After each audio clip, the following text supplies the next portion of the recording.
The WNBA has hit a point where there's no going back. And a new leak tied to Nike's offices just confirmed what a lot of veterans have been worried about. This is no longer a league where MVPs and championships automatically earn the biggest deals and the biggest marketing push. Now it's the era of the Clark Clause, and the first major name caught up in it is A'ja Wilson. The game results are clear and the contract details that just surfaced are just as clear. People connected to Nike's Beaverton side are saying Nike has basically slowed down the long-term growth of A'ja Wilson's signature plans to protect their $28 million bet on Caitlin Clark. This is being framed as more than talk, and it's already causing serious tension around the league. If this clause is real the way insiders claim, the fallout could shake up the Las Vegas Aces situation in a major way. 4 months, people kept asking why A'ja's shoe project felt quiet while Clark was getting top-level treatment before even playing a pro game. Now the explanation being pushed is simple. A private market priority clause inside Clark's contract allegedly says Nike must put Clark's marketing budget and production timeline ahead of any other current WNBA signature athlete if the market shifts. And the market has shifted hard enough that it's leaving everyone else behind. A'ja thought she was Nike's lead women's basketball face, but the way these details are being described makes it sound like she was filling the spot until a bigger money driver arrived. The story goes that once Nike saw Clark's numbers at Iowa and the surge in Indiana Fever jersey sales, they changed how they looked at everything. Nike had already committed to A'ja's signature shoe, the A1, but the alleged Clark Clause gave them a legal way to reduce focus on it. The clause supposedly lets Nike move factory resources and worldwide ad dollars away from lines that aren't hitting targets, so the $28 million rookie gets the spotlight Nike promised her. A'ja is being described as furious about it, and the reports coming out of Vegas are calling the mood ugly. People around the league are saying the environment has gotten worse because A'ja can't accept that titles and awards don't automatically beat the money Clark brings in. And the contract setup sounds even more aggressive than many expected. Clark's 8-year deal is described as being built to position her like Nike's top-tier superstars, meaning everyone else becomes a lower priority inside the women's basketball category.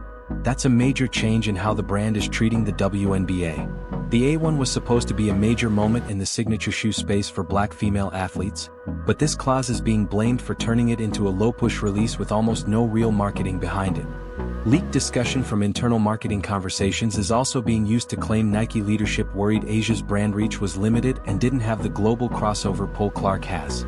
They saw the crowds, the TV numbers, and they made a business call. The claim is they chose to reduce A'ja's runway so Clark's launch can be the biggest women's sports shoe launch Nike has ever done. That's why people are calling it a betrayal. You've got a 2-time MVP and champion being told, in effect, that performance doesn't matter as much as market value. But that's the business side of sports, and it's not sentimental. The league reportedly wanted to manage the story, but the leak came out before anyone could shape it. A'ja's reaction is being described as messy. Instead of staying quiet and moving forward, she's reportedly been posting small jabs online and adding fuel to a jealousy narrative that's making everything louder. The people pushing this story say the evidence makes her look more focused on pride than on the league growing. And they claim the locker room side is even worse than what the public sees. The tension at Aces practices is being described as constant. Some are going as far as calling A'ja a locker room problem because she feels Nike did her dirty. The comparison people keep making is simple. Clark is getting private flights and huge billboards, and A'ja is watching it happen and taking it personally.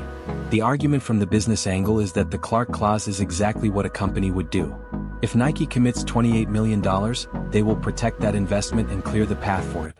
A spending breakdown being repeated by insiders claims that Nike is now putting about 10 times more behind Clark than they are behind A'ja. They're also saying Nike has slowed or stopped multiple planned A1 colorways and shifted those materials to Clark's line. The way it's being presented is like a company choosing winners and losers in real time, and A'ja is the one losing. And this isn't only about Nike. The story claims other sponsors are watching too. Brands like Gatorade and State Farm are being brought up as examples of companies that look at reach and attention, then follow what's working. The message to other veterans is clear in this narrative. If you're not bringing viewers, your contract doesn't protect you the way you think it does. And when people say the tape doesn't lie, they're also pointing to A'ja's recent play. The claim is the pressure is affecting her. They say she's forcing shots, chasing big moments, and trying too hard to prove she belongs in the same marketing tier as Clark, and that it's backfiring. Meanwhile, Clark is being framed as the opposite, just playing and letting the numbers do the talking.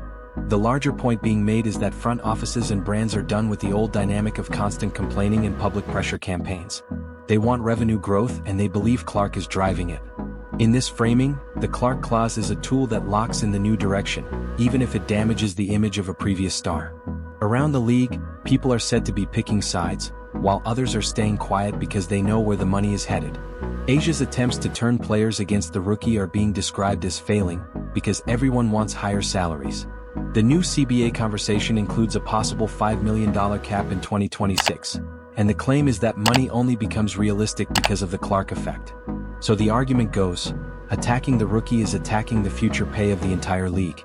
That's why critics are calling it selfish and harmful. There's also a claim the league considered discipline after a recent outburst in a tunnel, but held back to see how Nike handles the situation first. And the "of course I have a shoe" moment is being used as proof Asia got played, because this clause was allegedly already in place even when that message was being pushed publicly. The narrative says Nike let her have a moment while quietly preparing to shift the spotlight.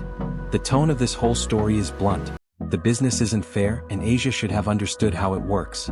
Instead of choosing the mentor role, she's being painted as someone trying to block the league's growth because she isn't the top check anymore. The leaked details also claim Asia's bonuses were tied to sales goals she didn't reach. The argument is she wasn't filling arenas by herself and wasn't moving product fast enough for Nike decision makers to justify a major signature push. And once the brand needed a reason to pivot, her behavior allegedly made it easier. The people pushing this story say the damage could last for years. They claim the Aces are already feeling chemistry issues that could lead to big roster changes. They argue you can't have your best player acting hurt every time a rookie hits a deep three because it drags the whole team down. And they're saying the Clark Clause exposed something bigger about the WNBA, that the league wasn't built to handle a true mainstream star without conflict. Now that one is here, the pressure is showing and Asia is taking the hit publicly. They're predicting it won't stop at the shoe deal.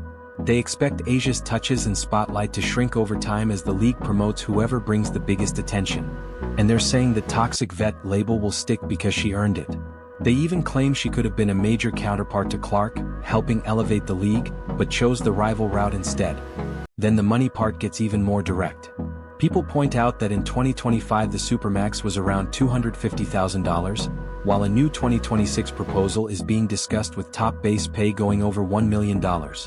The argument is that jump is driven by media rights money tied to the ratings Clark brings. So from that angle, Asia is complaining about a shoe line while Clark's popularity is helping raise league pay for everyone.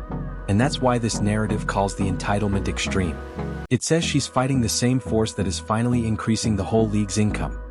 The story also claims Nike expected this kind of veteran reaction, and that's why the clause was written to protect Clark from internal resentment and public drama.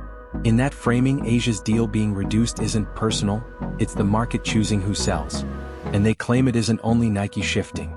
Adidas and Under Armour are being described as more cautious about chasing other WNBA stars because the Clark effect changes the risk. The message is simple.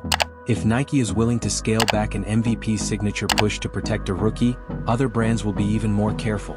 The claim is Asia's signature line is basically dead in terms of real marketing, and it will be treated like a small drop while the Clark ones get the full global rollout. The conclusion being pushed is harsh.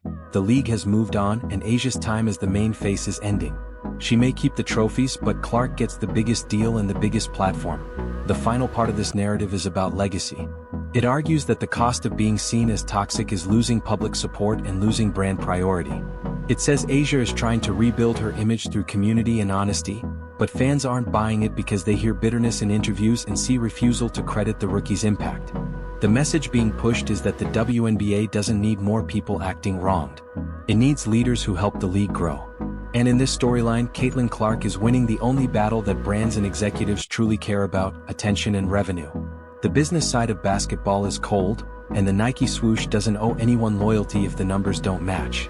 Asia Wilson believed she couldn't be replaced, but the claim is Nike just proved anyone can be pushed aside if a bigger investment comes along.